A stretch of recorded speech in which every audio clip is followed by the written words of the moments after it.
Muito boa noite a todos, a todas, os que estão participando online desta segunda aula do módulo do curso de complementação filosófica da turma Levinas, hoje 27 de maio de 2022, mas também saúdo aqueles que nos assistem no gravado, né? Isso é um aprendizado que eu tive a partir dos feedbacks que eu fui tendo da primeira aula, e vários feedbacks de colegas de várias partes. Eu queria combinar com vocês, mais uma vez, que nessa primeira hora nós vamos fazer uma exposição, né, do conteúdo, depois a gente abre para questões, para acréscimos, ilustrações dos colegas, tá bom? Como nós fizemos na primeira aula. Eu gostaria de dar continuidade ao que eu tinha proposto trazer na primeira aula, mas o tempo não coube, né? Como Levinas vai nos ensinar, que às vezes nós pensamos mais do que conseguimos pensar. Então, vou trazer um pouquinho da biografia. Depois de termos percorrido, né, aquele panorama histórico, desde a Grécia Antiga até os dias atuais, para compreendermos o homem moderno, e essa ênfase no ser em excesso, no sujeito em excesso e numa racionalidade instrumental em excesso.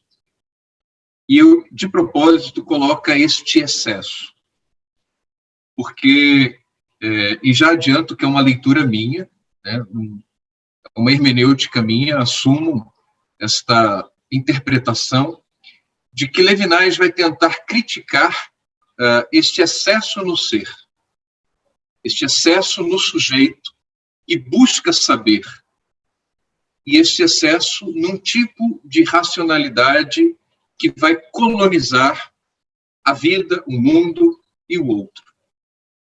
E concluímos a nossa aula passada vendo que este eu posso, esse eu penso, se redundou num eu posso. E vivenciamos no século XX os horrores das guerras, duas grandes guerras, a Guerra Fria, todas as corridas e acordos diplomáticos para que se evitasse uma terceira guerra mundial e nuclear, e chegamos ao nosso século com a marca do terrorismo. Diariamente, nós assistimos ou vivenciamos notícias de violência, de terrorismo, feminicídio, misoginia, LGBTfobia, aporofobia, em nosso país e no mundo inteiro. Fora as questões ligadas ao racismo, aos decoloniais, e tudo aquilo que se busca como saída. Hoje nós vamos entrar na vida e na obra de Levinas, propriamente dito, e vamos perceber que Levinas é alguém incomodado com esses excessos de um saber instrumental que diminui o outro. Coincidentemente, o Levinas, segundo François Poirier, nessa obra de entrevistas, Emmanuel Levinas, Ensaio e Entrevistas, ele faz, no final, um apanhado de datas, né, uma espécie de cronologia da vida de Levinas. E segundo Poirier, ele nasce em 1906, mas isso é segundo o calendário alexandrino, que é um outro calendário muito próprio dos ortodoxos. E Levinas, ele nasce naquela região que é muito influenciada pela Igreja Católica Ortodoxa. Mas no nosso calendário gregoriano, Levinas nasce no dia 25 de janeiro de 1905 e morre em 1995, praticamente percorrendo um século, né? Ele nasce no início do século e morre no final do século. Ele nasce em Kovno, na Lituânia, o que explica a pronúncia do nome Levinas, Emanuel Levinas. E por que alguns falam Emanuel Levinas, afrancesado? Porque posteriormente ele vai migrar para a França e se naturalizar francês. Mas ele é de origem da Lituânia, e desde cedo estuda o hebraico, depois a escolaridade clássica. Então, no berço do seu conhecimento, nós temos a Bíblia e a Talmud. Como seu pai era livreiro, logo cedo Levinas ele tem acesso aos grandes escritores russos, como Dostoiévski, em especial. E muitas vezes ele vai citar Dostoiévski nas suas obras, especialmente as mais maduras, como Tolstói também. Mas ele também teve acesso a outros grandes da literatura, como Shakespeare. Logo cedo, ele vai, com sua família, assistir os horrores da Primeira Guerra, em 1914, e por causa da Primeira Guerra, ele vai emigrar com sua família para a Rússia, para Kharkov. É aí que a Revolução Russa é vivida por eles. Então, eles fogem da guerra, vão para a Rússia, e lá explode uma revolução. Então, nós temos aqui já uma grande informação, uma preciosa informação. A guerra nunca esteve longe do cotidiano, da rotina de Emanuel Levinas desde criança. Com temor pelos pais, com certa curiosidade pelo jovem Emanuel Levinas, ele vê de perto a Revolução Russa, que estoura em 1917. Em 1923, ele parte para a França, onde ele vai iniciar os estudos em filosofia, em Estrasburgo, que é uma região em território francês, mas próxima, assim, se a gente olhar pelo mapa, ele vai estar mais próxima, é uma região francesa mais próxima da sua cidade natal. Ali ele vai conhecer Maurice Blanchot, um grande filósofo também do século XX, com quem ele vai ter uma longa e profunda amizade. Em 1928, ele vai para Freiburg, na Alemanha, e se inscreve em cursos ministrados por Russell, que está perto de se aposentar. Russell é o pai da fenomenologia. Vamos comentar um pouco da fenomenologia hoje. Claro que não é nossa intenção esgotar, é um curso introdutório, é um curso de provocações, e sem perder de vista que o nosso curso pretende sempre conversar com a filosofia clínica. E o próprio Levinas, depois, ele vai dizer que ele foi atrás de Russell e encontrou Heidegger. Russell se aposenta e ele se torna aluno de Heidegger. Então vejam que esses dois grandes mestres, ele teve um contato muito próximo. Inclusive, ele vai ensinar francês à senhora Russell, a esposa de Edmund Husserl. Então, ele frequentava a casa deste grande mestre da fenomenologia. Mas quem realmente chama a atenção de Levinas é Heidegger. Ele é tão influenciado, o Husserl, pela fenomenologia, que ele vai publicar sua tese de doutorado em 1930. E a sua tese vai se chamar Teoria da Intuição na Fenomenologia de Husserl. De 31 a 32, ele começa a participar de encontros filosóficos organizados pelo grande Gabriel Marcel, um grande filósofo. O próprio Lúcio Pachter, ele tem feito ultimamente comentários de obras do Gabriel Marcel. Mas aqui não é o espaço, né, para aprofundarmos isso. e passa, nesses encontros, a conhecer filósofos como Jean-Paul Sartre e Jacques Maritain. 1933, começa a haver rumores crescentes do hitlerismo.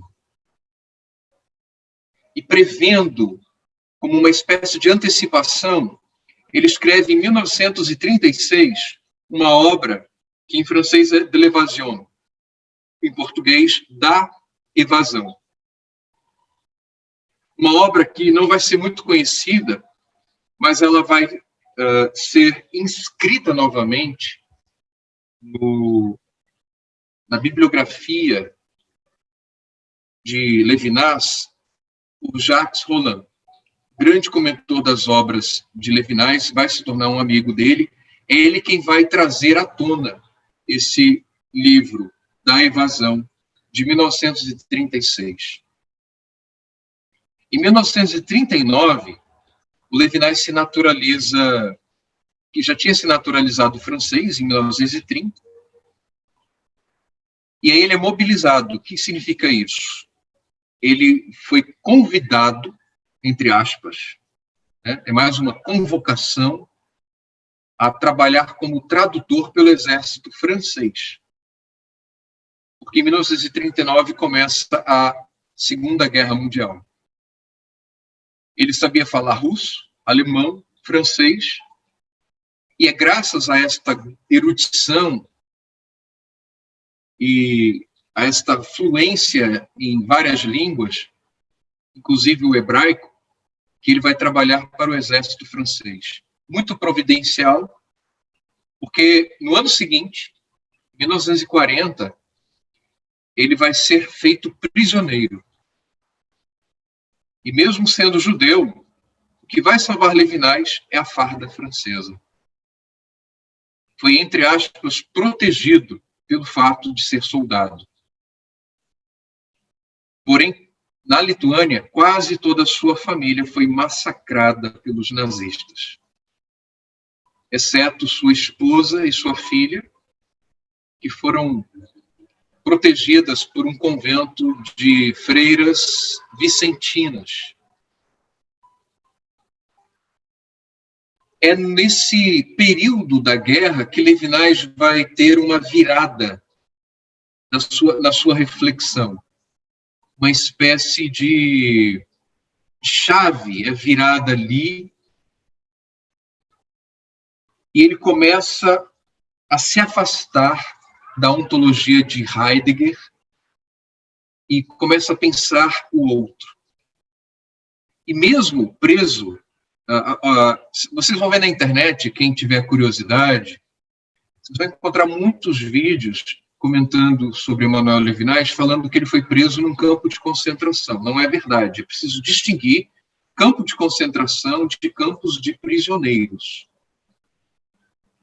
Se Levinas tivesse ido para um campo de concentração, provavelmente ele não teria sobrevivido. E ele vai viver na pele os horrores do nazismo, os horrores do preconceito, e vai testemunhar a tortura, os maus tratos, e as notícias que vão chegando, né, do massacre de amigos judeus, de parentes judeus. E é nesse contexto, nessa circunstância, que Levinas começa a elaborar uma outra obra chamada Da Existência ao Existente. Uma espécie de ensaio fenomenológico, onde Levinas, ainda circunscrito em Husserl e Heidegger, principalmente em Heidegger, ele vai começar a buscar uma saída do ser em excesso.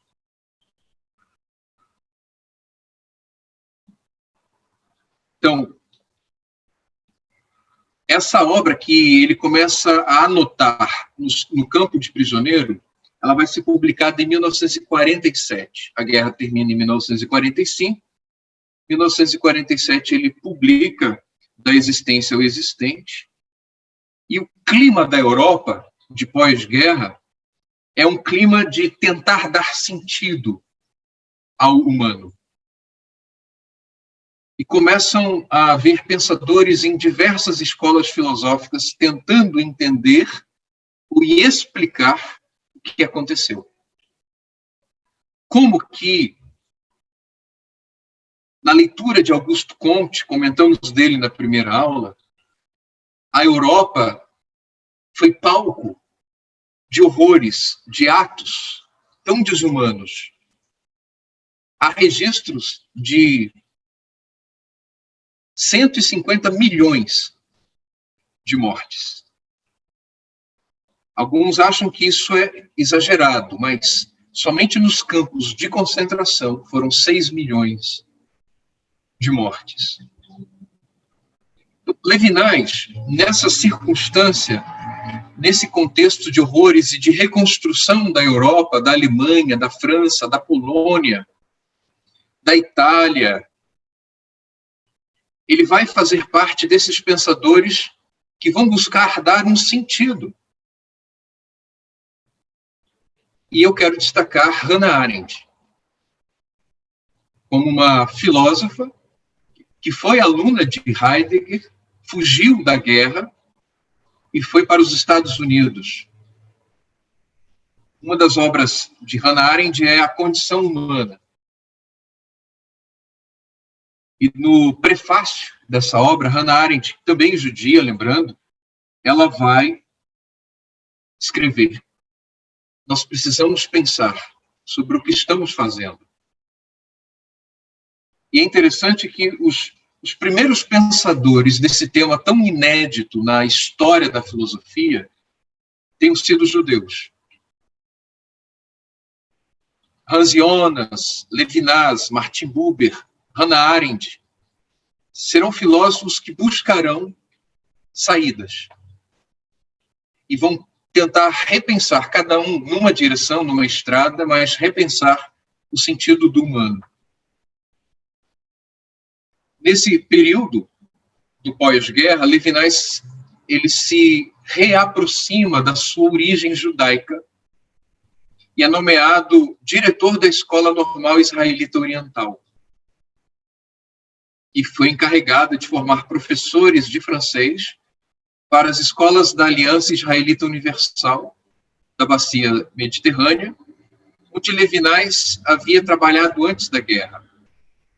É aí que Levinas vai conhecer uma figura sedutora, encantadora e misteriosa, que é o famoso Monsenhor Shoushani.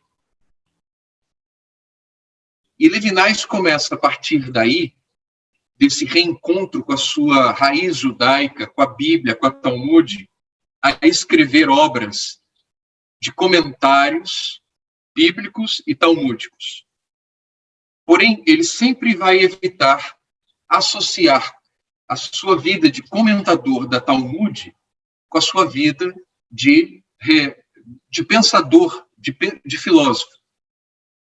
Tanto é que os seus livros, como comentador religioso, serão em outra editora. E é nesse período que ele escreve um livro chamado Difícil Liberdade. Em 1957, ele participa de uma conferência sobre textos talmúdicos no colóquio dos intelectuais judeus da França. E nessa época, aqui o François Poirier ele não fala, mas em 1949 ele escreve uma obra chamada Descobrindo a Existência com Russell e Heidegger. Esse livrinho aqui, eu gosto de mostrar, né, porque às vezes a capa do livro ela fica.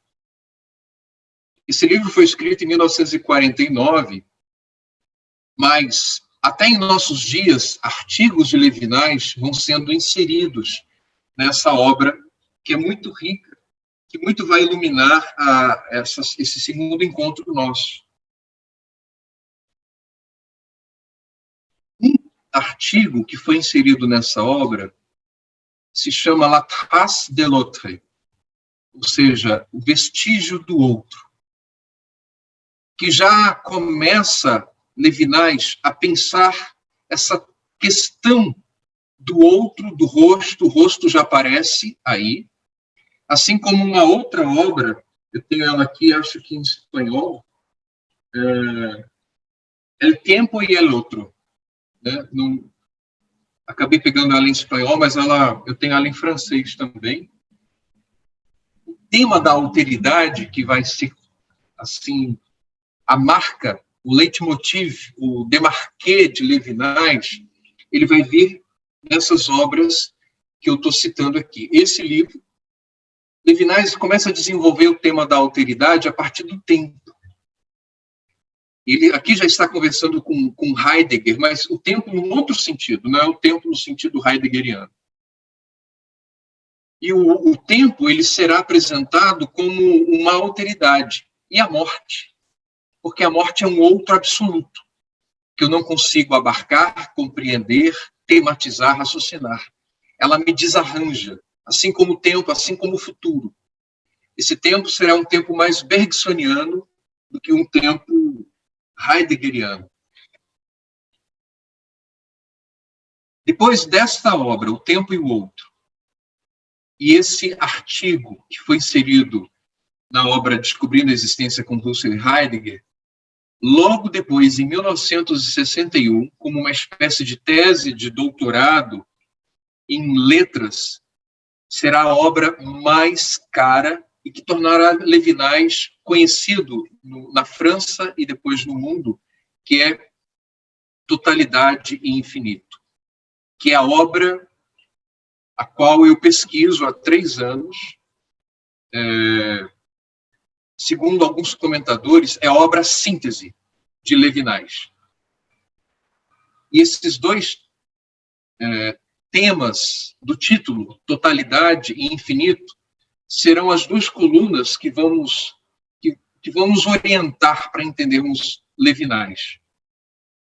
No tempo oportuno, nós vamos comentar o porquê de totalidade e o porquê de infinito. Em 1967, ele vai ser nomeado professor da Universidade de Nanterre, uma prestigiosa universidade francesa. E em 1974, ele vai publicar a sua obra mais madura e mais difícil, mais carregada de hipérboles, porque em 1961, com Totalidade e Infinito, Levinas ele já está se movimentando numa direção bem distante da fenomenologia e da ontologia de Heidegger, que são seus mestres, porém, ele ainda fala numa linguagem ontológica. E Jacques Derrida, ele vai fazer um artigo chamado Violência e Metafísica, e Levinas vai considerar essa crítica de Levinas. Que crítica é essa? Como pode você criticar tanto a ontologia e escrever em linguagem ontológica? Então, 13 anos depois de Totalidade e Infinito, ele vai escrever as mesmas coisas, mas num outro estilo. Então, surge a obra Autrement qu'être, ou Delà de l'essence, que no português é até difícil falar, mesmo em espanhol, os livros e os artigos que eu li em espanhol, alguns traduzem como diferentemente que o ser, ou para além da essência, ou outramente, como que uma espécie de neologismo adverbial.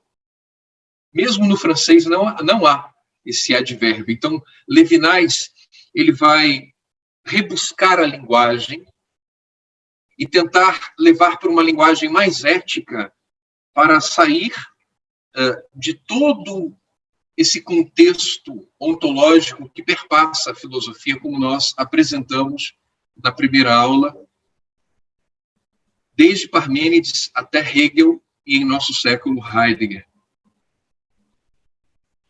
Em 1976, ele se aposenta pela Universidade de Paris IV, a Sorbonne, e quem vai assumir essa cátedra é um filósofo que eu estou lendo, Jean-Luc Marion, que vai dar uma espécie de continuidade a essa ampliação da fenomenologia, que começa de um modo muito peculiar com Emmanuel Levinas.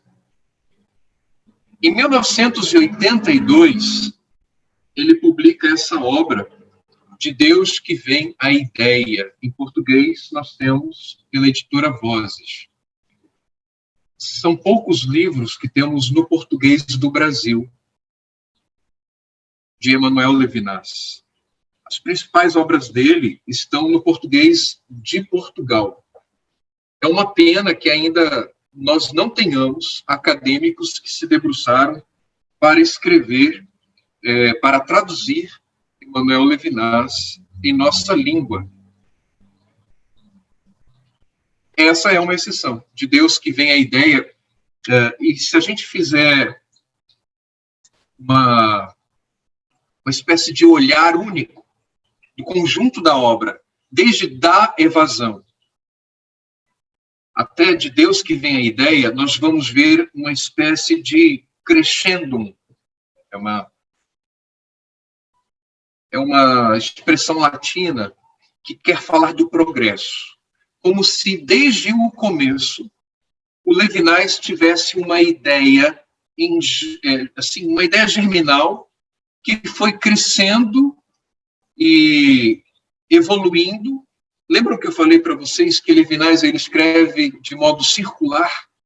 E essa circularidade, no seu estilo oriental, ele vai se evoluindo como uma espiral. Então, não é uma circularidade de uma ideia que volta ao mesmo tempo, ao mesmo ponto. E é uma circularidade que vai como uma espiral evoluindo, ou se alguns preferirem, ele vai aprofundando, né, os temas. É um estilo. E De Deus que Vem a Ideia, ele vai ser, segundo o seu filho Michel, a cereja do bolo, né? E ele comenta isso numa entrevista, porque ouviu do próprio pai, quando ele escreveu essa obra em 82, e é o mesmo ano que vai ser publicada a obra que nós escolhemos para esse curso, né? Ética Infinito, que é um livro de entrevistas ao Felipe Nemo. Mas vão vir obras posteriores, como em 84, Transcendência e Inteligibilidade, em 87, Levinas vai escrever A Hora do Sujeito, antes de 85, A Violência do Rosto, que é também uma obra de entrevista, que se tornou uma espécie de apêndice de uma tese de doutorado de um italiano.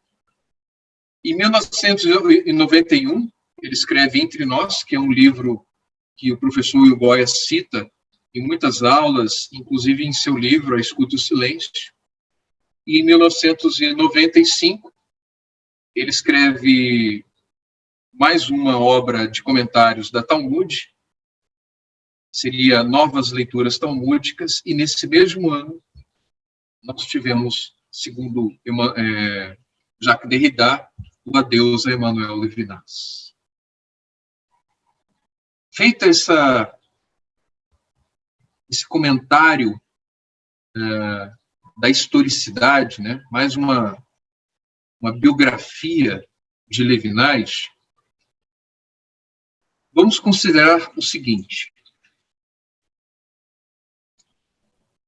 Nesse arco de 70 anos de produção, Levinas produziu muito, ainda há textos sem tradução, né, dele, artigos, muitos artigos, e como ele é um filósofo do encontro, Levinas ele retoma dos gregos antigos o diálogo.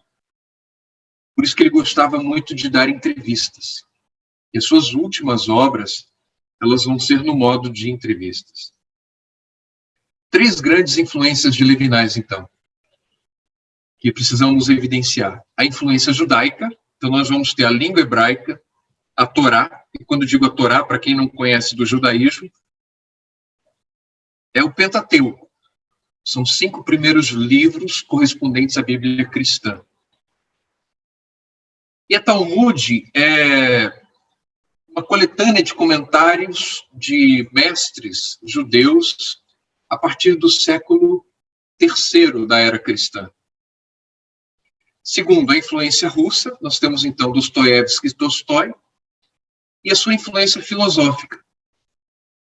Já citamos na primeira aula, né, os Parmênides, o Heráclito, ou seja, os mobilistas e os imobilistas, Platão, Sócrates, René Descartes, e os que mais vão influenciar ele são os mais próximos da nossa época, Russell e Heidegger.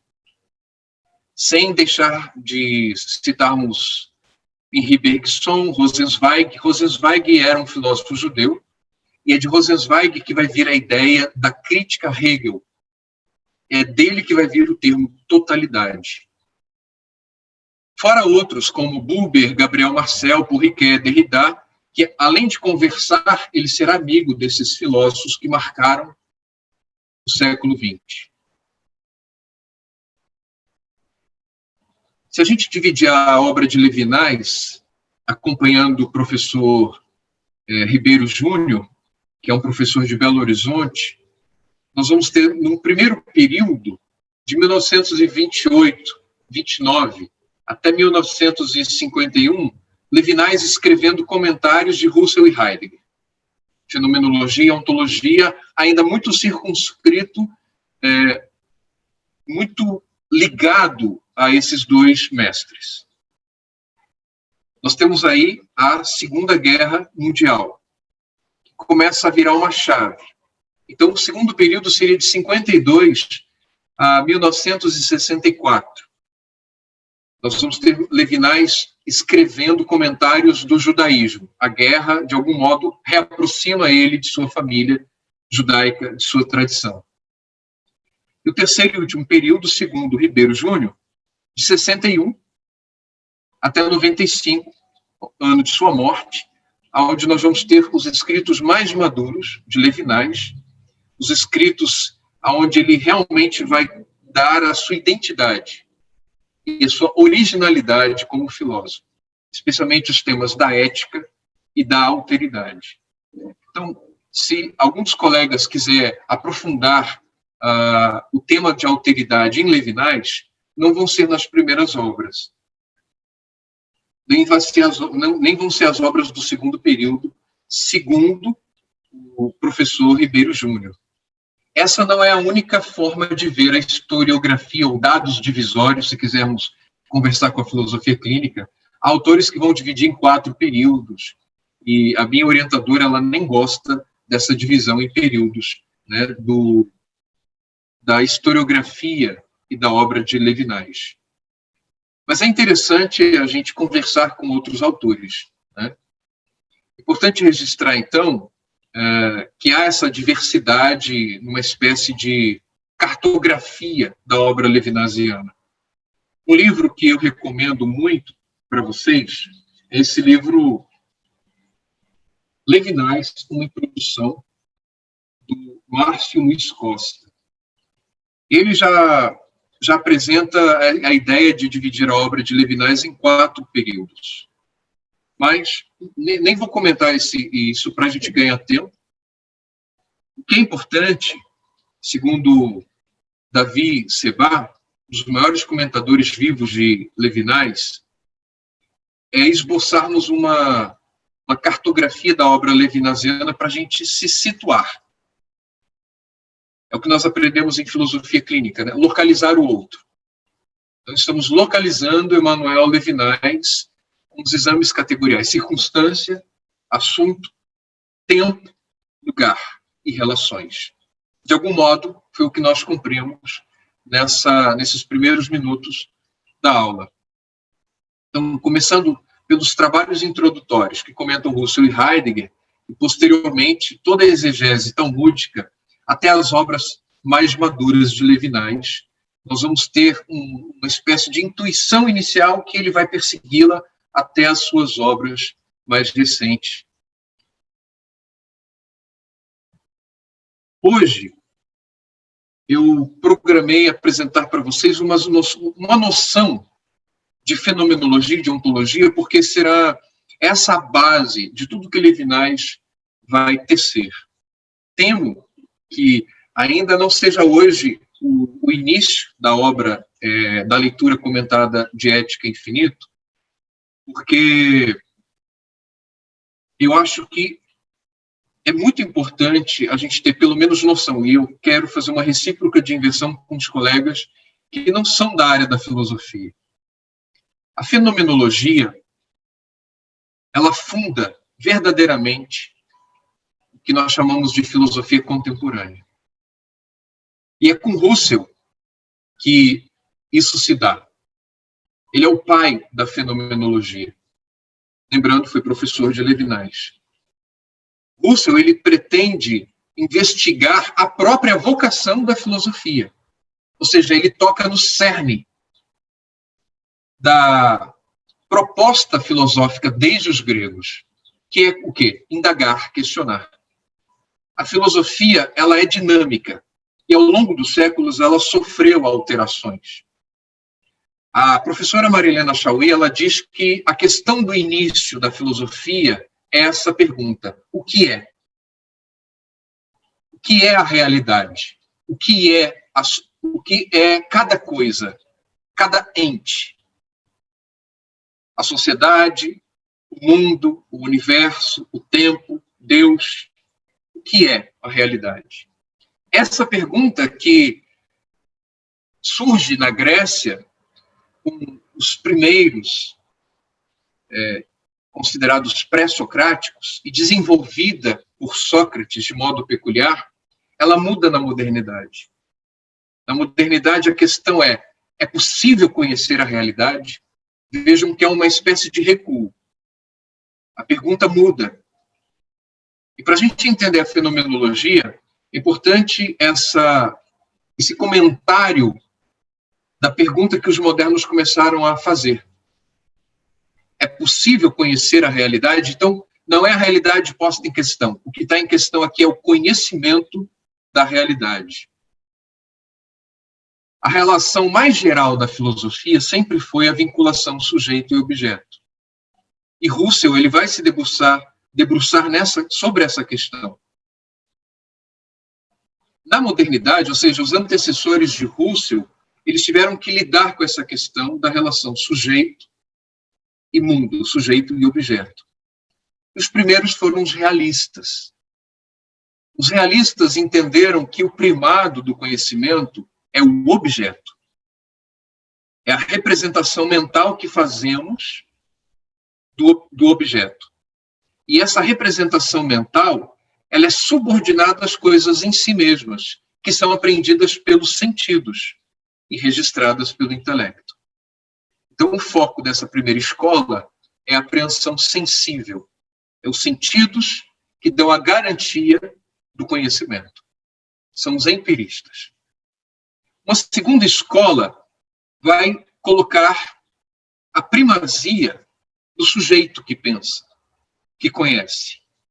São os idealistas ou racionalistas.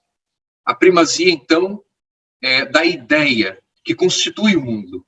O intelecto como ponto de partida desta constituição. Claro que se pretende fazer aqui um acordo entre o sujeito que conhece e o objeto conhecido. O foco, então, é o intelecto. Realistas, apreensão sensível. Os idealistas, a questão do intelecto, o sujeito que pensa. No século XVIII, isso muda com Kant. Essa tensão entre as duas escolas, Kant vai tentar encontrar uma espécie de resolução para esse impasse, propondo uma solução de meio termo. E qual vai ser a solução de Kant? Uma síntese. Uma espécie de síntese entre a apreensão sensível, tentando compreender o contributo que as próprias coisas dão ao conhecimento, e a contribuição do sujeito que conhece, o processo de conhecer.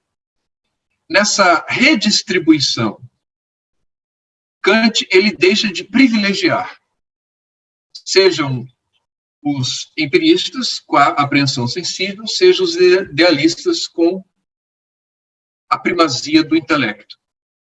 O que Kant vai fazer nessa redistribuição das funções, das contribuições, seja do sujeito, seja do conhecimento?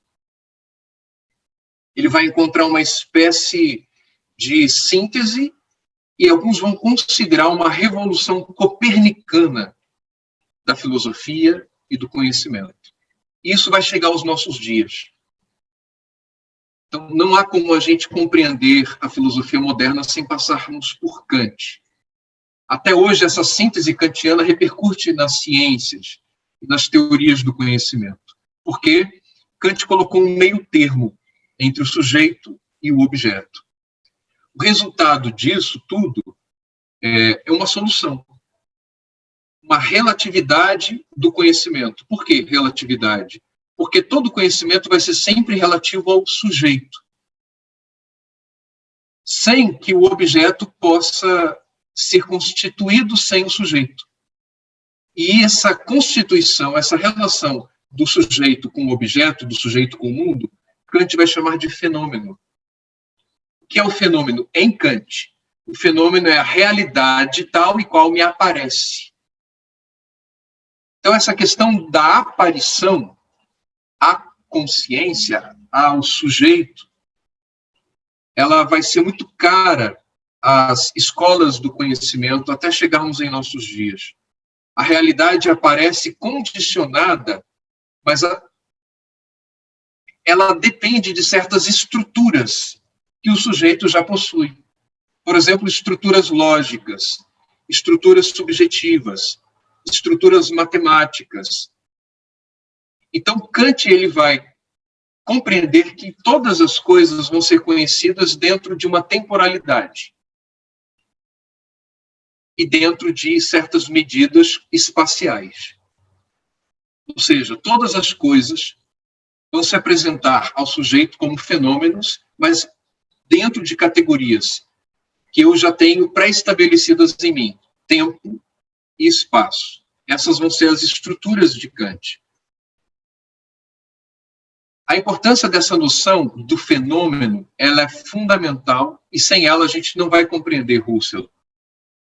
Temos, portanto, de um lado, o sujeito que apreende o objeto, e do outro, o objeto em si. Essa apreensão como assimilação do objeto tem seus riscos. E Husserl ele vai detectar que as teorias do conhecimento posteriores a Kant desenvolveram uma espécie de desequilíbrio entre a consciência e o objeto. Qual é o risco? A perda do próprio objeto. Porque sendo a consciência, o sujeito, um assimilador do objeto, eu corro o risco de buscar uma coerência entre o que eu penso e o objeto pensado, de perder o objeto através de uma incorporação total. Vejam aí o termo total aparecendo. Nesse processo de apreensão, as coisas acabariam perdendo a essência delas, porque elas vão se tornar uma representação dentro do sujeito que as pensa. Bom, para se chegar às coisas mesmas, é preciso fazer o quê? Husserl, ele vai propor, que é a grande sacada de Husserl, é preciso voltar às coisas mesmas. Na virada do século XIX para o século XX, esse projeto de voltar às coisas mesmas representou um método. Husserl vai tentar instituir um método tal que a nossa relação com as coisas fique mais autêntica, mais verdadeira. É aí que surge a fenomenologia.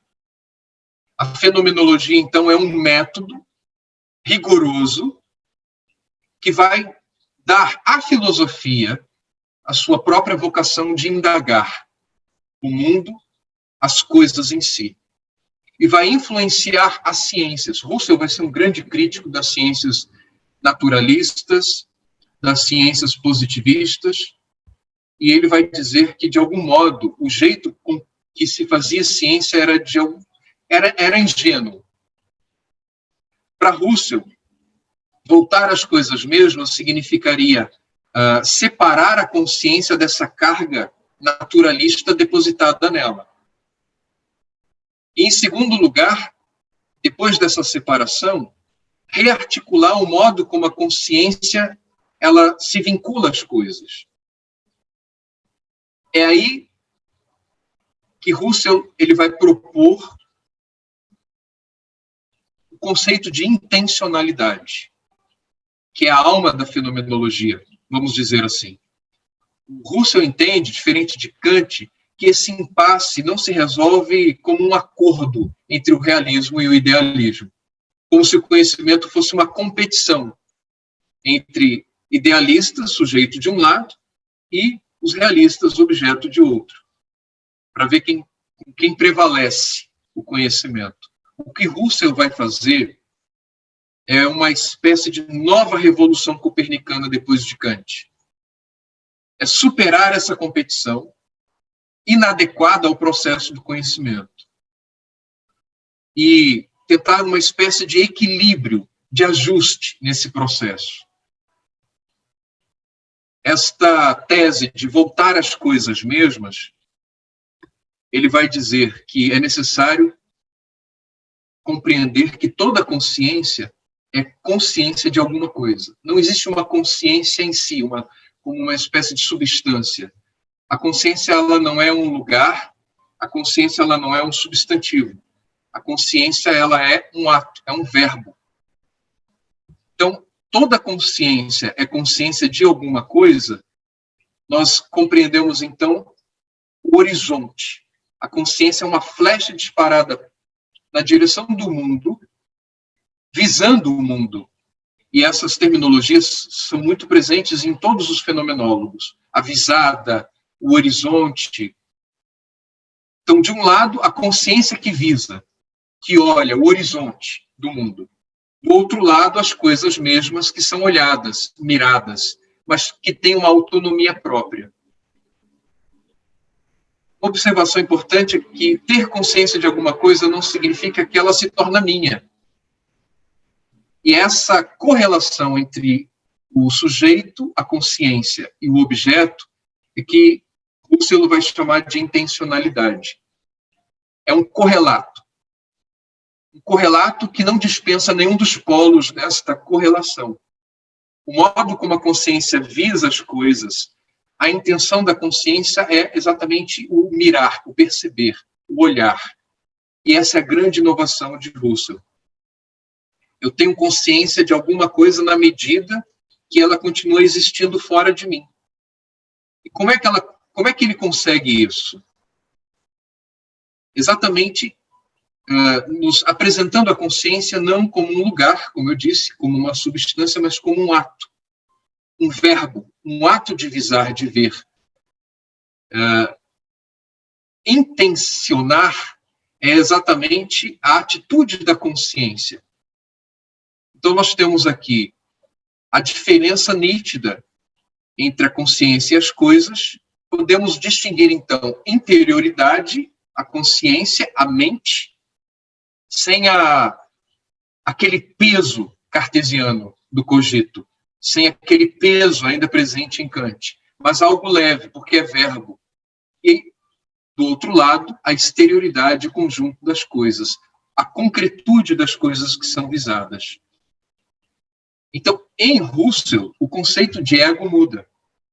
O ego, diferente de René Descartes, que vimos na aula passada, o ego é o ato de conhecer. Distinto de Descartes, então, que dizia que esse cogito é o res cogita, é a coisa pensante. Em Husserl, o sujeito, ele é aquele que tem a consciência, mas não como uma substância pensante. E o ego, o que eu vou dizer agora, vai ser fundamental para a gente compreender Levinas depois. É o ego que vai constituir o mundo. É o ego que vai dar identidade às coisas. Por que isso é importante? Pela palavra constituição. O ego que, na sua consciência, visa o o horizonte do mundo, o horizonte das coisas, ele vai dar sentido. É o ego que vai dar identidade às coisas. É uma atuação doadora de possibilidade de sentido. Eu estou evitando alguns termos muito técnicos, e embora seja inevitável, porque esses termos vão aparecer em Levinas, e sem eles vai ficar muito pobre a nossa compreensão. Para Russell, então, como nós temos uma espécie de pré-constituição, é importante fazermos uma suspensão de qualquer tese antecipada sobre o mundo. Para chegar às coisas mesmas, é preciso que haja essa suspensão. Então ele retoma dos gregos, dos céticos, a expressão epoché. A epoché é a redução fenomenológica. O que significa isso? Pôr o mundo entre parênteses. Tudo aquilo que eu sei, inclusive como ciência, para que as coisas se apresentem à minha consciência. E quando as coisas se apresentam à minha consciência, elas são fenômenos. Então não há como conhecer o mundo sem colocar o mundo entre parênteses, as teses do mundo presentes em mim. Compreendendo, então, que os fenômenos são modos de doação dos objetos à consciência, nós podemos, já aqui, fazer uma conversação com Levinas. Porque para Levinas, discípulo de Russell, Levinas ele vai fazer um recuo e entender que a fenomenologia ela não começa pela consciência, mas pela fruição do mundo, o gozo do mundo. E o primeiro ato que nós conhecemos o mundo não é pela consciência, é pelo comer, é sobrevivendo ao mundo. É pela sensibilidade, é pela corporeidade. Bom, no momento certo nós vamos voltar a essa ideia de Levinas, porque esse ego presente no mundo, ele vai precisar sobreviver ao mundo, vai gozar do mundo, ele vai criar utensílios, já que ele conversa com Heidegger, para sobreviver no mundo, e esse eu no mundo, em sua morada, a morada é uma extensão do ego, esse sujeito que usufrui do mundo é o sujeito feliz, que come e que tem uma morada onde ele vai preservar o necessário para ele se manter no mundo. A fenomenologia em Levinas, ela é pré-cognitiva, pré-reflexiva. Porém, acontece que no horizonte deste eu, no mundo, surge um outro. E aqui está uma conversação que a gente pode antecipar. Eu acabei de dizer que Russell é o ego que constitui as coisas e dá a elas sentido. Quando o outro chega no horizonte do ego, do eu, é diferente. O eu não consegue dar sentido ao outro, porque algo dele é que vem a mim. O movimento muda. Não é a minha consciência em direção ao outro. É o outro que se manifesta a mim, doando e impondo um sentido que eu não consigo tematizar, porque me escapa. É uma exterioridade absoluta. E Levinas vai trazer a ideia de infinito. Então, já antecipando esse diálogo que vai aparecer na nossa leitura comentada de Ética e Infinito, é interessante para a gente compreender a influência de Russell em Levinas no tema da alteridade. Voltando, então, a Russell,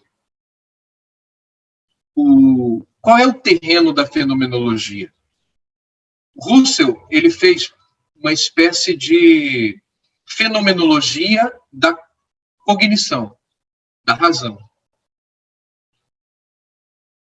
Mas a fenomenologia, pasmem, ela vai começar com Russell e vai terminar com Russell. Por quê? Porque os seus seguidores, eles vão dar contornos diferentes eles vão modificando a própria fenomenologia trazida por Husserl.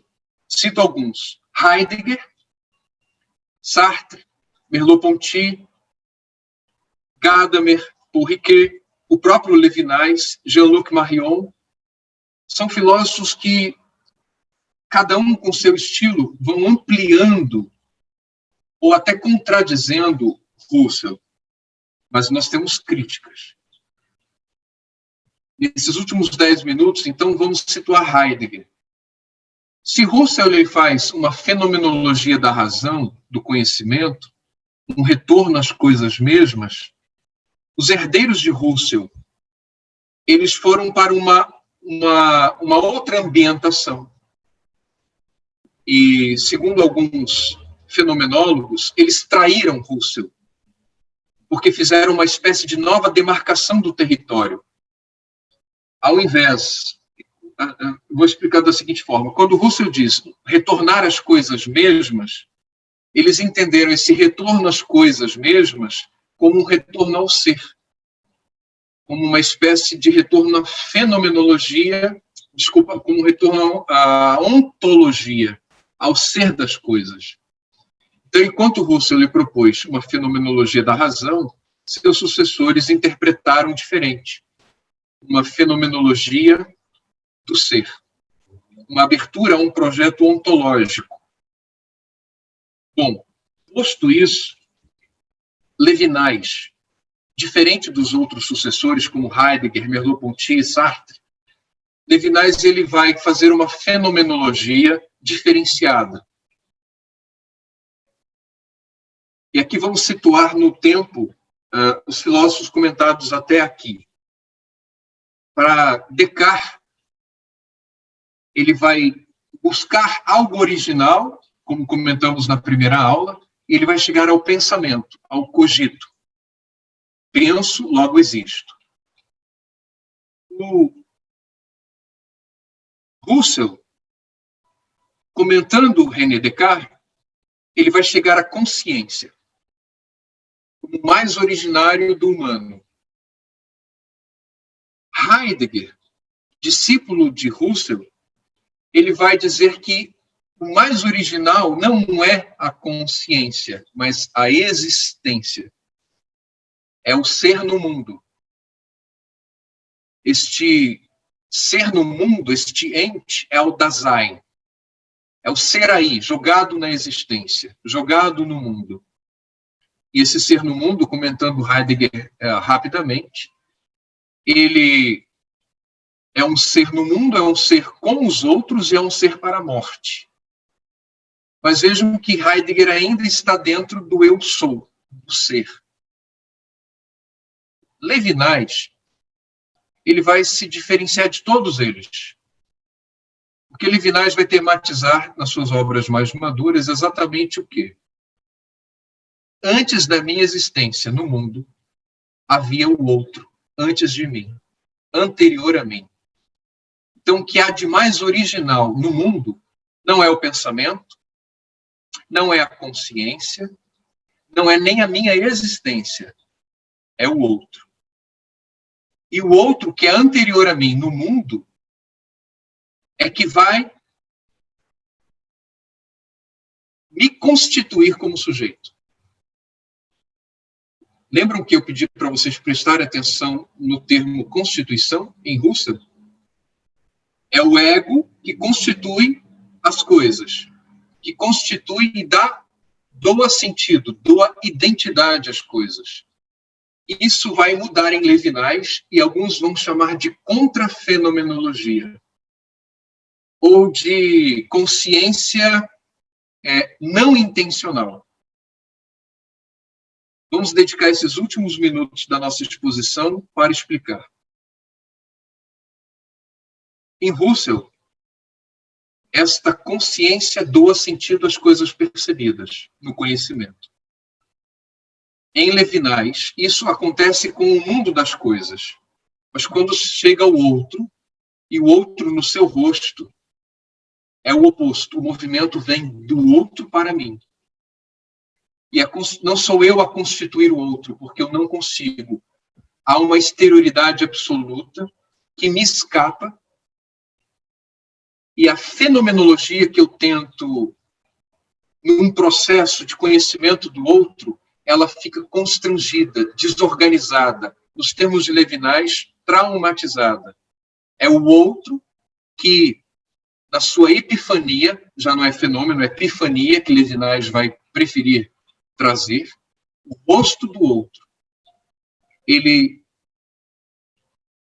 exige de mim, nesse face a face, uma espécie de posicionamento. O rosto do outro, ele emite para mim um apelo. E esse apelo é: não matarás. O rosto do outro, ele é um dizer. Então não sou eu que dou um sentido ao outro. É o outro que vai me doar um sentido e ele vai me impor um dizer: não matarás. O seu olhar, que carrega algo que não pertence a esse mundo, a essa horizontalidade das coisas, que eu posso dar identidade. O outro escapa a esse horizonte do mundo. O rosto não é do mundo em Levinas. O rosto escapa deste mundo e Levinas vai trazer a ideia de infinito em Descartes. Eu tenho uma ideia de infinito. E eu penso mais do que eu posso pensar. Então eu não posso pensar o outro. Eu fico traumatizado da minha necessidade de conhecer este outro. Fico desorganizado no meu poder de dar identidade às coisas. Então é invertido. Por isso é uma contrafenomenologia aqui. É o outro que doa sentido a mim e me constitui sujeito. Como o rosto do outro me convoca à responsabilidade antes de qualquer conhecimento, antes de qualquer tematização. E aqui nós vamos ver um excesso. O rosto do outro, que vamos trabalhar mais quando entrarmos mesmo na obra Ética Infinito, nós vamos ver que esse outro, ele exige de mim uma responsabilidade, que vai ser o grande tema de Levinas. E eu concluo, então, essa segunda exposição dizendo que a grande tese em Levinas vai ser contradizer Heidegger, que colocou a necessidade de rebuscarmos na Grécia a ontologia. A ontologia é a filosofia primeira. Levinas vai dizer não. A primeira filosofia é a ética. Porque antes de conhecer, eu sou exigido a uma responsabilidade. Antes da cognição, eu vivencio no outro um apelo. Então, antes da consciência, e é o outro que inaugura em mim uma consciência, mas não é uma consciência cognitiva, que tematiza, teórica. É uma consciência ética, é uma consciência moral. E aí acontece em Levinas o nascimento do sujeito. Mas no segundo movimento, o outro, que é anterior a mim, é que doa sentido à minha existência. E no contato com seu rosto, eu sou convocado a uma responsabilidade inalienável por ele. Acho até que seria correto corrigir em terras brasileiras, e aqui eu sigo o professor Pedro Paulo, que é um doutorando em Levinas, lá no Rio de Janeiro, não seria correto dizer que Levinas é um filósofo da alteridade, como que o outro é descrito por mim, porque fenomenologia é, de algum modo, descrever o mundo. Eu suspendo o mundo pela e porquê e vou descrever as coisas. O outro é impossível de ser descrito e tematizado. Talvez seria mais correto apresentar Levinas como filósofo da ética da responsabilidade. Aí sim, nós seríamos mais justos com a proposta de Levinas, que coloca a ética como filosofia primeira. Bom, já avançamos um pouquinho mais. Na terceira aula, então, nós entramos na obra Ética Infinito. Não consegui iniciar hoje como prometido, mas para sermos fiéis ao tempo, vou abrir para questões, vou abrir para ilustrações dos colegas ou contribuições também ao que vocês quiserem que a gente converse a partir de agora. Fiquem à vontade. Cadu, querido, muito obrigado pela sua fala. E certamente que, mesmo que introdutória, ela mereceria muitas outras aulas de aprofundamento em cada um desses vários pontos por você apresentados. Mas no nosso contexto da formação que este curso pretende, na qual ele está inserida, de fundamentos filosóficos da filosofia clínica, a alteridade é um dos principais fundamentos da filosofia clínica. Mas eu queria que você destacasse para a gente, com mais clareza, com mais demora, dois aspectos como dois lados da mesma moeda. De um é de que maneira, para Levinas, o outro não é um fenômeno da percepção do eu, que o observa, mas é uma epifania. E o outro aspecto dessa mesma pergunta é de que maneira o outro é anterior ao eu. O outro é anterior à percepção que eu tenho dele. Uma vez que na fenomenologia eu percebo o outro a partir do eu. O eu interpreta o mundo. Então, coloque para nós um pouco numa conversação, se quiser, já com a filosofia clínica, mas a partir de Levinas. Interessantíssimas, como sempre, questões, e são questões que exigem profundidade, né? Como sempre. A fenomenologia, ela vai ter vários contornos depois de Husserl. Husserl vai entender o fenômeno como a maneira como o objeto se manifesta à consciência. Então, sua pergunta, Will, me permite reforçar a distinção das coisas, do mundo das coisas e do outro. Em Husserl, ele já tematiza isso. Para o Husserl, o outro é um alter ego, é um outro eu que também tem corporeidade, que também tem consciência. Mas o Husserl ele não vai aprofundar, né, esta questão, como Levinas. Levinas ele vai aprofundar essa questão ao longo de 70 anos, e cada obra, algumas coisas ele vai desdizendo ou vai abandonando algumas ideias iniciais, mas nas obras mais maduras, o outro, para Levinas, ele não pode ser um fenômeno justamente porque ele carrega um infinito de possibilidades que a minha consciência não consegue abarcar. E é interessante a gente brincar com as palavras, porque o eu, que nomeia o mundo e descreve o mundo, ele dá identidade às coisas. Na medida que ele vai trazendo o mundo para a sua consciência, ele vai representar o mundo. Vai fazendo uma representação do mundo. Mas esta representação do mundo das coisas, quando é o outro, para Levinas, esse movimento de representar o outro e tematizar o outro já é uma violência. Então ele vai substituir a palavra fenômeno do outro, o rosto, e o rosto que se manifesta na minha consciência é uma epifania, que já é uma conversação da linguagem fenomenológica, ontológica e grega com o universo profético bíblico. E ele traz da Bíblia essa expressão, né? Epifania. A epifania significa manifestação. E essa epifania, ela é uma epifania de um infinito que eu não consigo tematizar, abranger, capturar. O outro me escapa.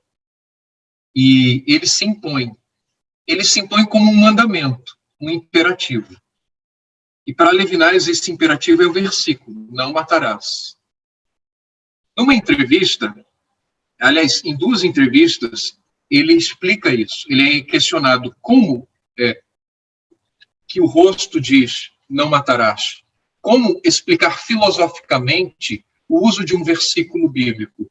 Ele diz: eu jamais usaria um versículo bíblico que não pudesse ser demonstrado fenomenologicamente. Então, eu vou ser menos abstrato agora e vou para algo mais concreto, mais próximo. Nós estamos vendo a guerra da Rússia e da Ucrânia. Vamos pensar, por exemplo, num soldado russo que foi para a guerra como uma espécie de herói. E o seu batalhão, ele massacra toda uma cidade ucraniana. Mas, de repente, esse soldado vê um garoto sobrevivente, um garotinho de 5 anos, sobrevivente, junto aos corpos do seu pai, da sua mãe, dos seus irmãos. E o olhar do menino o afeta. E, de repente, aquele soldado, que, de repente, tem até uma formação cristã ortodoxa, o olhar do menino o questiona. O olhar do garoto faz com que ele se repense como sujeito. E Levinas vai trabalhar nas obras mais maduras, que são as mais difíceis, ele vai trabalhar a ideia de vergonha, a vergonha de ser sujeito no mundo. A vergonha de ser em excesso. Talvez esse exemplo nos faça entender melhor a crítica de Levinas a Heidegger, o excesso do ser. Então, o olhar talvez seja a melhor tradução do rosto, da epifania. O olhar que eu não consigo traduzir em linguagem, mas me constrange e me coloca como responsável. Me evoca uma responsabilidade. Como conversar esse infinito no olhar do outro com a filosofia clínica, que de algum modo busca, com a autogenia da estrutura de pensamento, fazer uma representação do outro? É muito interessante, e essa, pessoal, é a minha pesquisa. Então, eu só vou tangenciar a resposta para o Will, mas sabendo que eu não vou esgotá-la, porque eu estou ainda pensando, pesquisando, e até aceito sugestões se os colegas, se o Will tiverem. Mas eu penso que a filosofia clínica, ela tem uma base fenomenológica, mas não é a única. Ela conversa com várias escolas filosóficas e psicológicas. Então, Levinas está certo se pensarmos apenas a fenomenologia. Então, fenomenologicamente, realmente ele está certo. Eu não posso tematizar o outro e dar identidade ao outro. Porém, levando em conta muitas outras possibilidades da condição humana, intuição, espiritualidade, muitas realidades que experienciamos que são difíceis até de dizer. E aí a paranormalidade, a mística, as espiritualidades tentam dar nomes, mas eu posso acessar o outro por outras vias, que não seja a via fenomenológica. Então, sim, Lúcio Pachter, ao meu ver, ele encontra um caminho de acesso ao outro diferente da fenomenologia. Então, ele não contradiz Levinas na filosofia clínica. O que eu penso é que a estrutura de pensamento, ela confirma esta intuição de Levinas que herda de Descartes a ideia de infinito. Porque se pensarmos a singularidade como vários arranjos de tópicos e submodos, e cada autogenia vai ser única numa base categorial, ora, Levinas está certo da maneira dele, e Lúcio Pachter está certo, embora eu ache que o Lúcio Pachter até vai adiante de Levinas. Olha que Levinas foi muito longe mas eu arrisco dizer que Lúcio Pacter foi mais longe que Levinas ao dizer do infinito do outro. E quando representamos a estrutura de pensamento, podemos, então, aqui, com a ajuda de Levinas, entender que o outro não é a sua estrutura de pensamento. A estrutura de pensamento é um mapeamento por aproximação, sem nenhuma pretensão de totalizá-lo, mas uma respeitosa atitude ética e responsável, mantendo o infinito do outro, mas nesta aproximação e nesta condição de sujeito responsável para cuidar dele, ao modo dele, no tempo dele. Então, a alteridade é mantida. Então, não vejo Lúcio Pacter contradizendo Levinas. São as ideias que eu estou intuindo para, quem sabe, uma futura tese de doutoramento aí. Obrigado, Cadu. Eu que agradeço. Quem mais gostaria de trazer uma questão, uma ideia? Eu gostaria de fazer uma pergunta para você, professor Will, também. Hoje você falou mais de Russell e de Heidegger, né? Quando você pensa nesses dois filósofos, e lá no consultório, na filosofia clínica, o que você vê assim, Cadu, e professor Will também, que foram as maiores contribuições dele, os pontos de convergência? Sabe, aquele momento que você está lá no consultório e pensa, isso aqui eu devo ao Russell, isso aqui eu devo ao Heidegger. O que vocês diriam sobre esse aspecto da convergência desses dois filósofos aí com a filosofia clínica? Quer começar, Will? Apenas uma curta e infinita observação, mas curta para o momento. Quando isso vale uma pesquisa e uma escrita, né? Quem sabe para que o Cadu nos presenteie em breve ou futuramente. O Lúcio Pacter constrói uma metodologia feita de diferentes métodos filosóficos. E ele o faz de uma maneira ainda historicamente não realizada. Usando um termo que nem sei de quem foi a autoria, acho que do próprio Lúcio Pacter, sim, do próprio Lúcio Pacter nos cadernos, que o que ele faz é uma colcha de retalhos, bem costuradas, né, podem abrigar aí uma coberta que acolhe, que abraça, que promove uma interseção entre filósofo clínico e partilhante. Ele não dá primazia de um método sobre o outro. E não é uma alternância de ora um método, ora outro.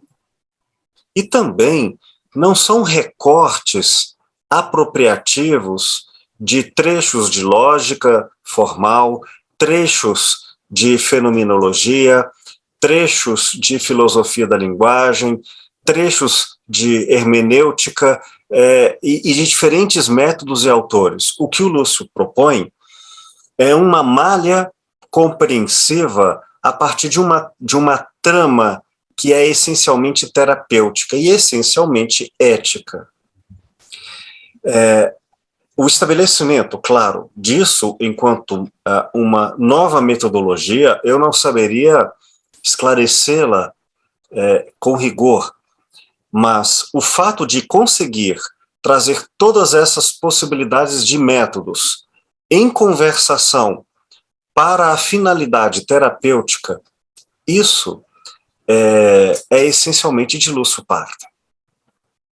Se fizéssemos, tal como a sua pergunta elabora, uma tendência a ora utilizarmos uma perspectiva marxista, ora utilizarmos uma perspectiva existencialista, outrora uma outra, isso seria uma fragmentação e seria tratar o outro com pedaços, de forma a perder a sua outridade. E, então, nesse sentido, o que eu posso dizer, por enquanto, é que essa malha metodológica de Lúcio Pacter é inigual, ela é historicamente única, e, nesse sentido, ainda merece um devido esclarecimento e fundamentação. Eu achei, Will, eu vou dar prosseguimento à sua fala. No livro do Will, A Escuta e o Silêncio, na página 73, tem esse trecho que o Will está falando. Houve quem, segundo Lúcio Pachter, se expressou dizendo: a filosofia clínica é como uma colcha de retalhos. Como assim? A essa força de expressão, Pachter respondeu: mas me diga, o que você tem contra uma colcha de retalhos? O uso da resposta de Pachter para dizer que uma colcha de retalho não é menos colcha do que uma colcha de crochê, de chenille, que fala? De algodão? É assim que fala? E nem menos artística do que as outras. Filosofia clínica deve ser entendida como extremamente eclética e deve ser comparada a um mosaico filosófico. Filosofia clínica não é somente racionalismo, nem fenomenalismo, nem historicismo, nem empirismo, nem logicismo, nem existencialismo, nem psicologismo, nem escolasticismo, nem idealismo, nem pragmatismo, nem humanismo, nem transcendentalismo, nem cartesianismo, nem estruturalismo, mas um arcabouço composto e diversificado, fruto de sistemas filosóficos dialéticos adaptados às necessidades clínicas. Nesse sentido, é uma colcha de retalhos, como uma combinação tão própria que lhe faz peculiar e única. Eu só vou complementar a resposta do Will com a ideia de intersubjetividade, que é própria do Russell. O Levinas ele vai abordar essa questão mais profundamente que o Russell. E creio eu que nenhum filósofo do século XX trabalhou tanto a questão da intersubjetividade como Emmanuel Levinas. E é tão cara essa ideia de inter. Inter é entre, né? Subjetividade é sujeitos. Ele vai trazer a ideia do face a face, do cara a cara, em francês, tête à tête, né? Essa face a face que é a essência da sociedade. A sociedade ela só vai nascer da relação ética do sujeito e do outro. Esta intersubjetividade, para Levinas, é muito cara, e toda a sua filosofia vai ser baseada na intersubjetividade. Em filosofia clínica, o Lúcio Pachter, ele traz a ideia da intersubjetividade, e ele me respondeu trazendo a intersubjetividade no Encontro Mineiro de Filosofia Clínica no ano passado, que foi online por causa da pandemia, e eu mesmo fiz essa questão para ele. Lúcio, o que é a filosofia clínica? No caderno A, você a coloca aproximada do mundo da educação. Mas a filosofia clínica, ela é fenomenologia, ela é estruturalismo, ela é ética, como nós falamos aqui em Goiânia, né? Temos uma tendência. A filosofia clínica é uma filosofia? Ela é só uma terapia? A resposta dele me encantou.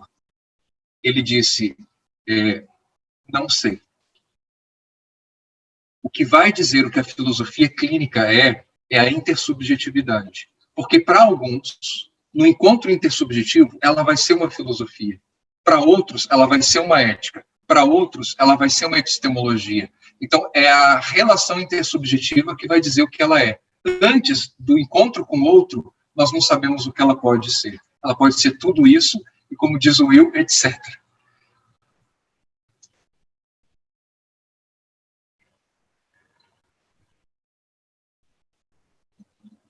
Mas eu não esgoto a questão não, viu, Luiz?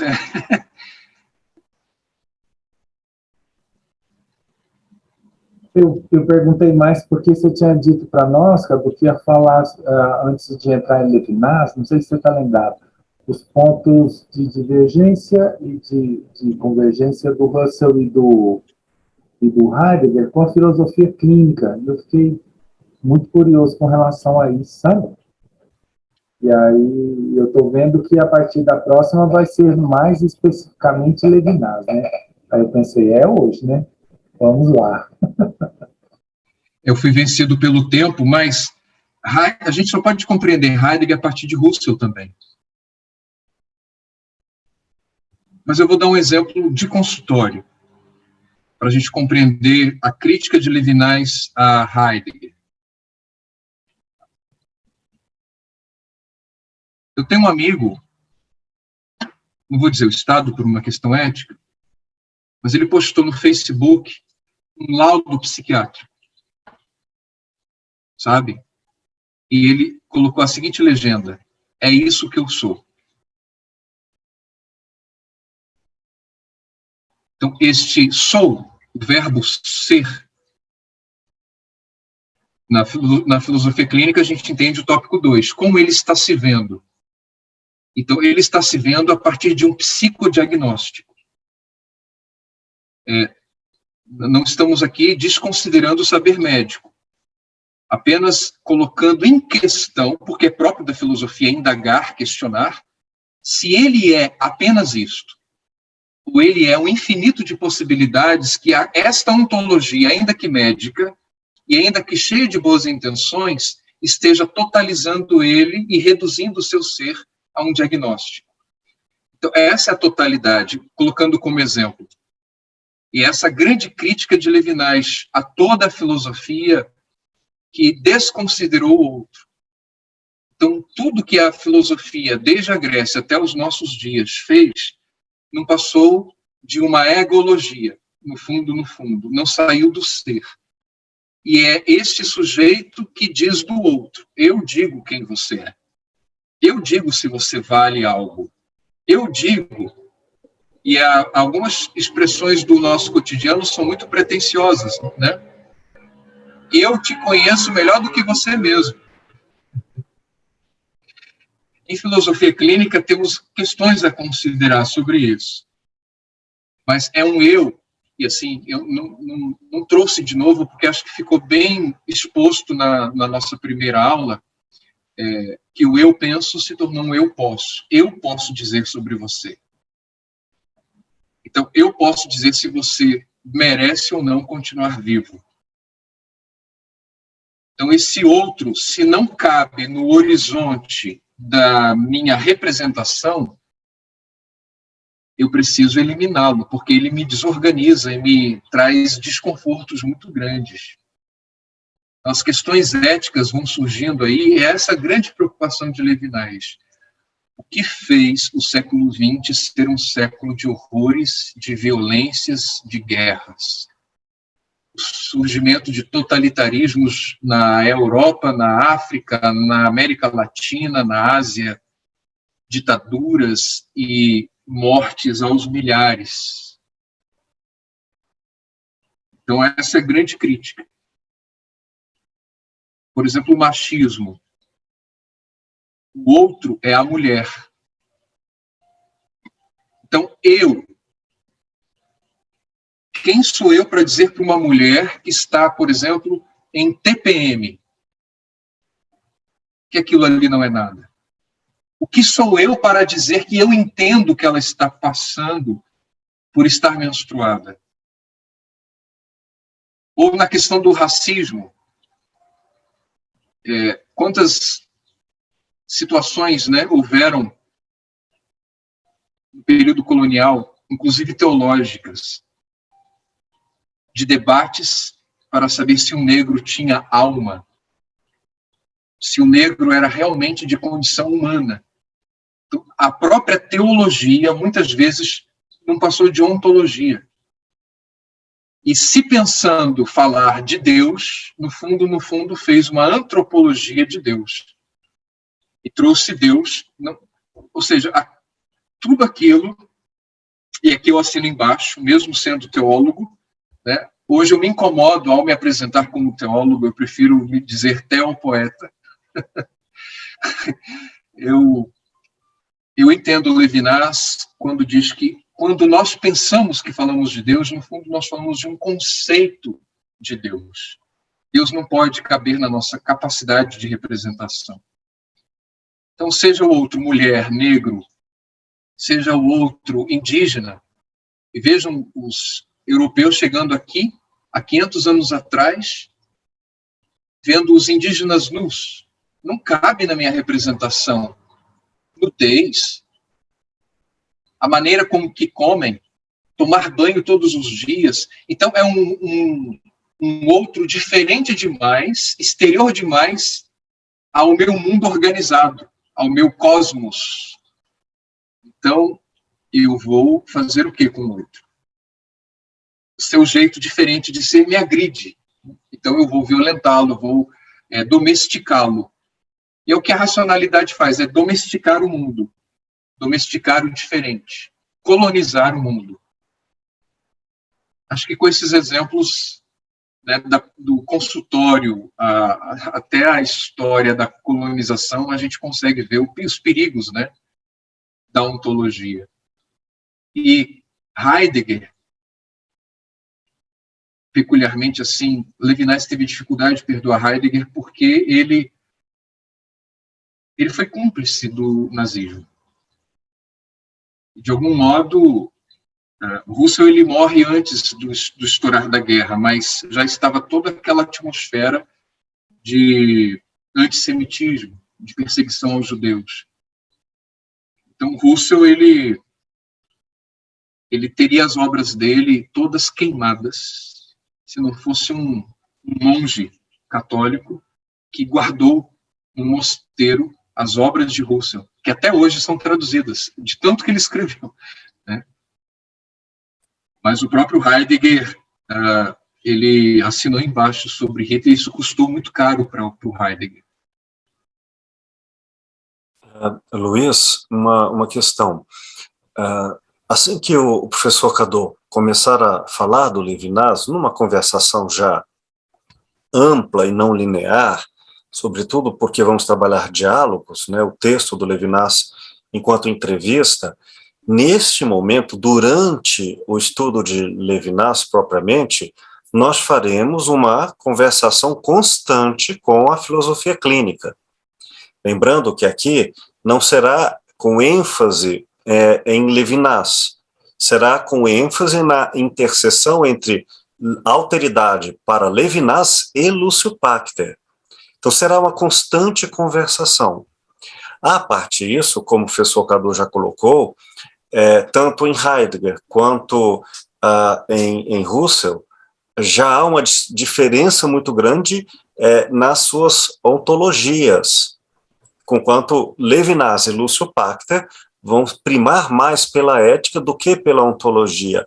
Além do que, Lúcio Pachter escreve a partir de uma finalidade constante, o cuidar do outro, de uma maneira terapêutica, de uma maneira clínica, o que não foi objeto do estudo da obra de Levinas, senão secundariamente. Então, nesse sentido, nós já vemos grandes diferenças.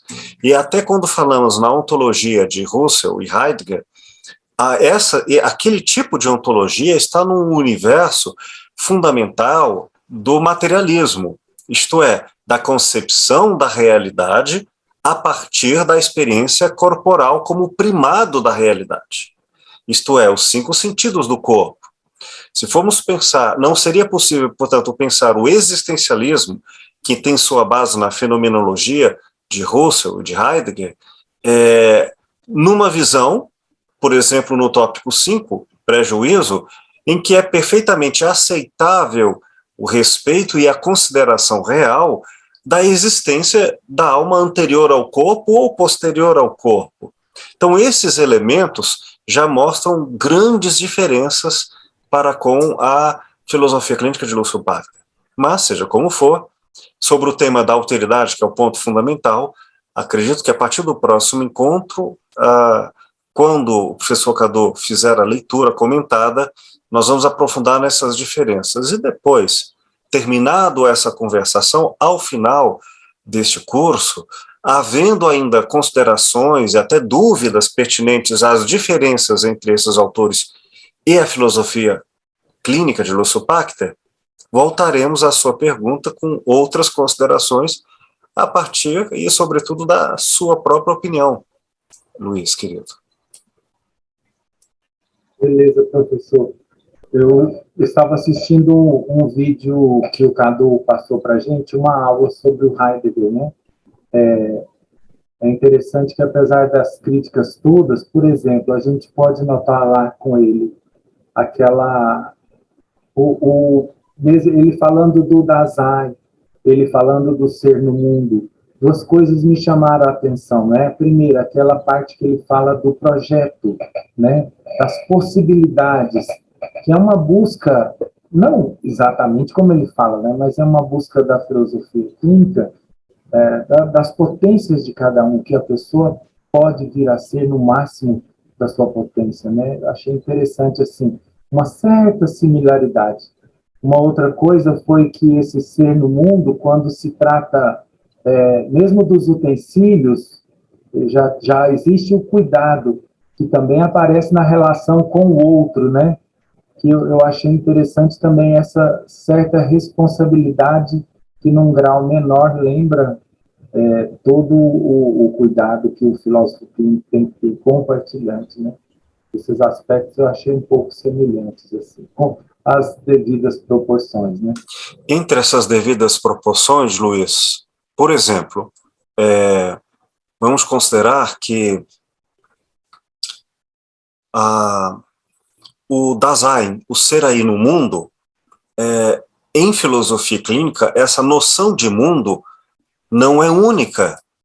Podemos falar em diferentes bases categoriais, inclusive em interseções com espectros do universo, da realidade, dos paralelismos entre diferentes mundos que nem caberiam em uma possível definição de base categorial, que seriam os fenômenos transversais ou em sinonímias. Quer dizer, até a ideia da base categorial ou de mundo com o qual nós entramos em interseção, o eu no mundo, também não são absolutas e não são pressupostas de forma rígida. Mais uma das diferenças. Eu posso antecipar um comentário que vamos aprofundar, talvez no quarto ou quinto encontro, que é, para Heidegger, o ser no mundo ele só é autêntico via angústia. E ele vivencia essa angústia quando se dá conta da sua temporalidade. Isso em filosofia clínica é muito diferente, né?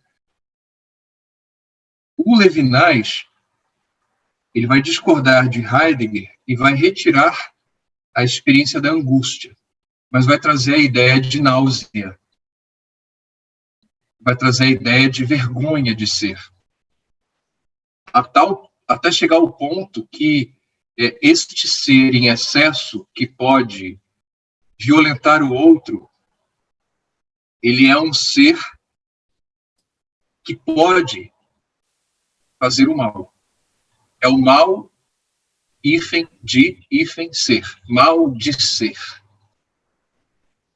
Mas isso nas obras mais maduras. Nem é fácil comentar sobre isso. Mas qual é a necessidade de Levinas em criticar Heidegger? Primeiro, encontrar uma saída deste ser em excesso, porque o ser em excesso é um ser esgotado, cansado e preso em si. A saída do ser, no fundo, é uma saída de si, que não é só uma saída da solidão. Encontrar o outro não é só sair da solidão, é realmente sair do ser. Então, esse ser para a morte, em Levinas, vai se tornar o ser para o outro, como finalidade. Em Heidegger, a temporalidade é tão presente, até porque Heidegger, como um bom dialético, né? Heidegger foi incrível. Como um bom dialético, ele tenta, de algum modo, fazer uma síntese entre Parmênides e Heráclito, lembram da primeira aula, né? Entre os mobilistas e os monistas, entre aqueles que defendem o ser permanente e os movimentos do ser, como Heráclito, né? O movimento do ser é a guerra. Então, o Levinas ele vai tematizar o sujeito como verdadeiramente sujeito quando ele é para o outro, não para a morte, mas para o outro, para a responsabilidade. Só que isso, claro, exigiria mais tempo e profundidade, mas só uma antecipação de onde vamos chegar lá mais adiante.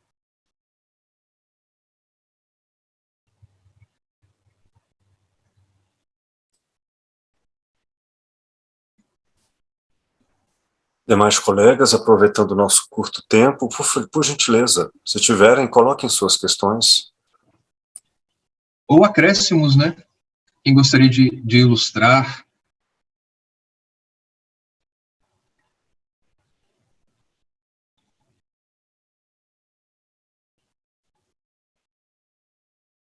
Ainda comentando sobre Heidegger, com a questão que o Luiz traz, eu descansei de não trazer muito, porque haverá um capítulo só sobre Heidegger em Ética Infinito.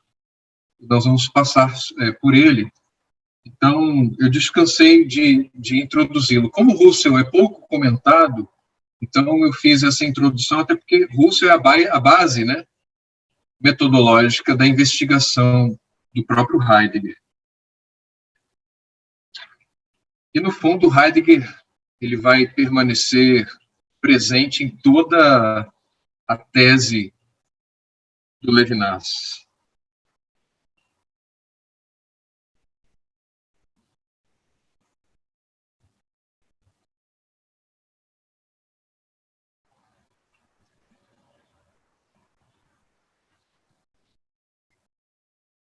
Ninguém mais? Estão satisfeitos?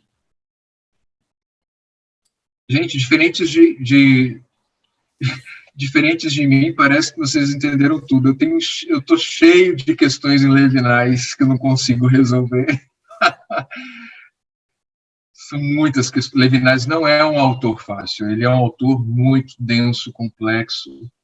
E para tematizar Levinas, nós temos que ter presente muitos outros filósofos, né?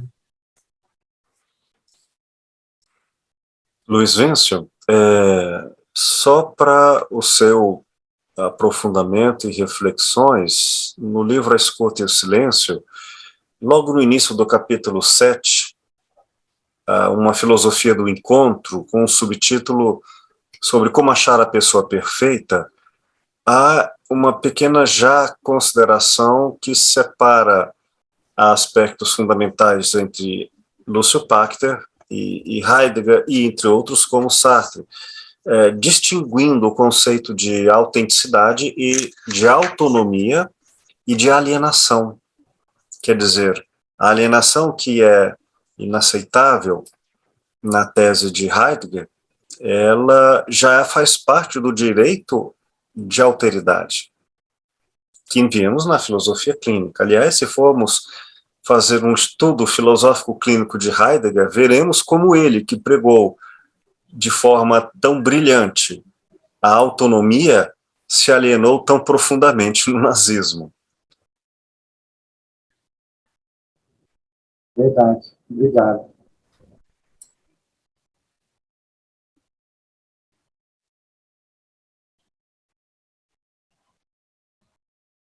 Muito bem.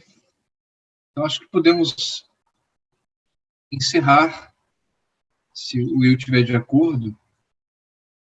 Eu queria só deixar mais uma última ideia, que na verdade é um reforço daquilo que eu trouxe, que é a ideia da Constituição. Só para deixar bem evidente a diferença do caminho de Levinas. Em Russell, é o ego, a consciência que vai constituir o mundo, inclusive o outro. Levinas, ele vai distanciar-se e propor uma contrafenomenologia. É ele que vai ser constituído, ele só vai se tornar sujeito diante de um outro, diante de uma alteridade. Ou seja, é a alteridade que doa a minha identidade, o sentido da minha identidade no mundo. E o que é ser identidade? O que é ser sujeito? Levinas é ser responsável. Eu queria concluir, então, com essa palavra tão cara e tão ausente em muitos lugares e circunstâncias dos nossos dias. A responsabilidade pelo outro. Obrigado, pessoal. Obrigado, Will. Bom final de semana para vocês. Obrigado. Obrigada. Até já. Boa semana. Até mais, turma.